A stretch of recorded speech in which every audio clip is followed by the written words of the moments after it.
I don't know about you, I didn't hear any mention of the amount of aid that they were taking or the amount of people they were hoping to help. Nope, just the size and scale of the stunt. Greta must have quickly remembered why they were saying they were all gathered, because she got back on message. They're bringing food, baby formula and other medical and sanitary products that are needed to sustain everyday life. But the real question is, why is this needed? Why do we need to bring these things? Why is Israel blocking humanitarian aid from coming in? And most importantly, why are they depriving Palestinians the right and possibilities to produce their own food, for example? This is a very clear a textbook example of oppression, occupation.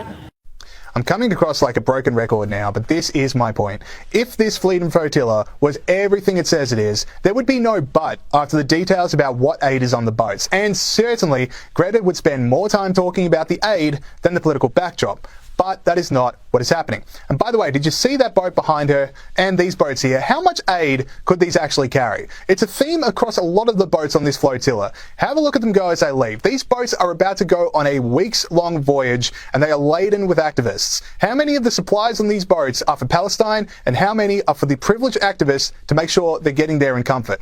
And so here is the end game. You have this small collection of boats headed towards a big naval blockade of big ships. The aim is surely to get captured by Israel, because then you have this little freedom flotilla that could running against the full force of the Israeli Navy. The optics will look terrible for Israel.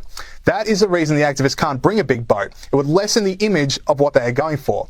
You don't bring Susan Sarandon with you because she's really good at lifting heavy aid boxes. You bring her because the photo of her being arrested by the Israeli Navy will go viral. You don't bring Liam Cunningham because of his connections at the docks of Gaza. You bring him because... you know what, I don't know why they're bringing Liam Cunningham, but they clearly want a do-over from last time. Sadly, Greta's interception by big bad Israel wasn't quite as dramatic when her punishment was being taken to the airport to fly home.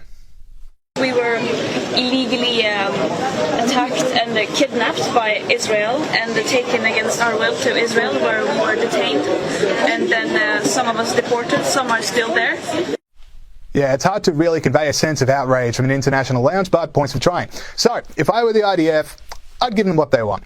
Don't intercept them and allow them to make this big social media song and dance about it. Let them land in Gaza and try to explain to locals why all that aid they supposedly bought is such a small amount considering the wealth and influence of the flotilla members. Let them stand there taking selfies in a war zone, then watch them figure out how to get home, since my guess is they only bought enough supplies for a one-way trip.